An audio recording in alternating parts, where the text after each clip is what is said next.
Right, so in today's video, back on this lawn up at the top, and what we're going to be doing today is actually aerating this space. It's the first thing we're going to be doing to this lawn as part of its autumn sort of regime in a way, and really it's one of the only things we're going to be doing. And the reason why I say it's going to be one of the only things we're going to be doing is because just look how decent of a nick this lawn's in, considering that this space hasn't had any renovation work done to it since the turf was laid. You can see we've got a really nice densely packed sward. Yeah, we have some worm casts, and there's more over there where I've sort of squished them with the lawnmower and they're a little bit unsightly, but that's not where we've got any patches in the lawn. The lawn's still really dense.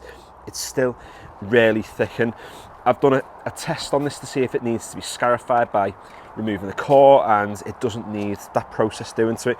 It may need to be top dressed, and I am considering doing that within the next couple of weeks, but with a really light top dress, and nothing too heavy, nothing mental.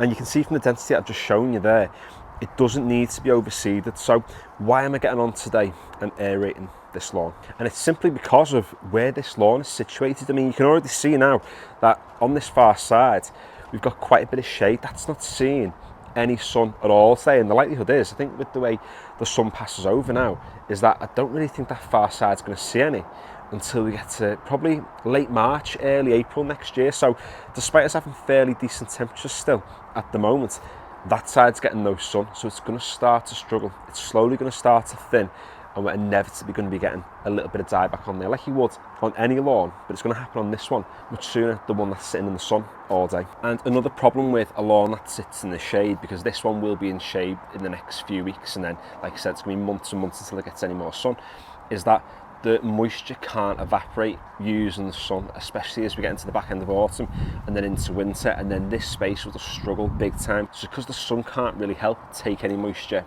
away from the soil, we have to rely on aeration instead. And I'm going to use the Swartman Hollow Tine aerator to aerate this lawn today, because I'd argue that it's probably the best aerator out there. There's quite a few others that you can pick up which are much cheaper, like I think there's some in like Argos and things, but they've got enclosed channels here, so when it comes to ejecting the cores, they're an absolute nightmare. You're best off just getting on with a garden fork rather than using one of them, whereas this fella here has got big massive gaps, which means that it ejects the cores pretty much every single time. Now, because I've aerated so much over the past few years, I know that round about 1 square metre takes around about a minute, give or take. I aerated the bottom lawn earlier today, and it took around about 25-30 minutes, I think about 30 minutes it was, and that's about 25-30 square metres. So again, it checks out. This one's only around about, I don't know, 12 square metres. It's absolutely tiny, but it'll take about 15 minutes or so to get round the entire thing, which isn't too bad. That's my absolute maverick here. I'm doing it without my gloves on. My hands are dead red. There we go. That's better. Now, sometimes I do get comments when I post videos like this with people saying that you don't need to aerate, and well, really you don't, but that's the same with anything really. You don't need to do anything to your lawn. If you want to let it grow into a jungle, you can. If you want to change your grass species, you can. If you want to change all of your soil, you can. If you want to aerate, you can. You've got to remember that this is just a preventative measure. Part of this lawn is still going to die, part of it's still going to struggle through winter, but it's just helping it and preparing it for the tricky times ahead. You've got to remember sometimes that lawns are more complicated than what they initially seem, because not every grass is the same. We've got bent grasses, we've got fescues, we've got ryegrass. Some of them are perennial, some of them are annual, some of them live for longer, some of them die off and you've got to replace them. And that same thing goes for your soils as well. We've got loam soils, we've got sandy soils, we've got heavy clay soils. So what I do to my lawn is not necessarily going to be what you do to your lawn. If you've got a shady lawn that has a lot of clay, then if you follow these videos, you're going to get pretty much the exact same results as what I've got. If you've got a sandy lawn that sits in the sun all day, then maybe you might not even need hollow tine aerate till probably December time, because the water percolates through so well and passes through that soil like an absolute breeze. What I'm doing by hollow tining is changing the biology of the soil by incorporating the air, by increasing the microbial activity. It means those microbes in the soil can reproduce.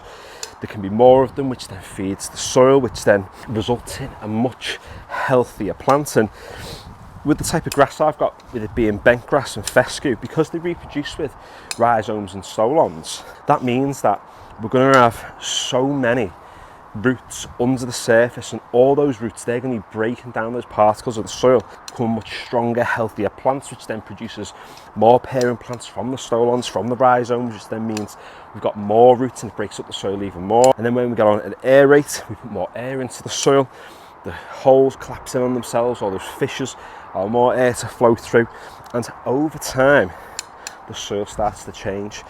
And yeah, we could replace it all today and go with a sandy mix, and then water a shed ton throughout the summer, or we can work with nature. But less waffling, let's get on and aerate the rest of this lawn.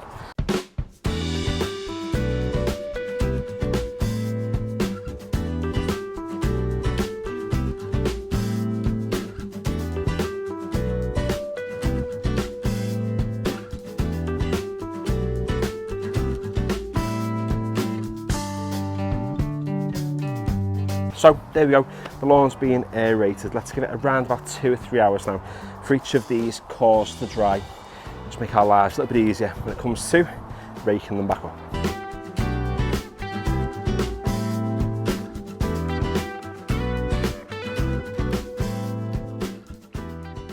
So there we go, as you can see right over the top now, got all those holes knocking about in the lawn, and it's at this point where you've kind of got a decision to make whether you're going to top dress or not. Personally, I'm not going to top dress this lawn because I did last year and ended up smothering it with sand, and what I lost was a lot of the benefits from the aeration process because the holes were filled, so not a lot of air could actually penetrate down into the soil. But also I put the grass on a bit of a back foot going into the winter by smothering it so much, so I'm leaving it as is. I mean, you could get on with the sandy top dressing and do that yourself if you want to. You could even leave the cores to dry for a little bit longer, get on with your scarifier, pulverise them, use that as a top dressing. Don't worry, it's not all going to fall back down into the holes. Most of it's just going to sit within the sward and just to top dress it that way. But yeah, there we go, the process is done. So other than maybe a tiny bit of top dressing that I might potentially put down next week, and I'm talking about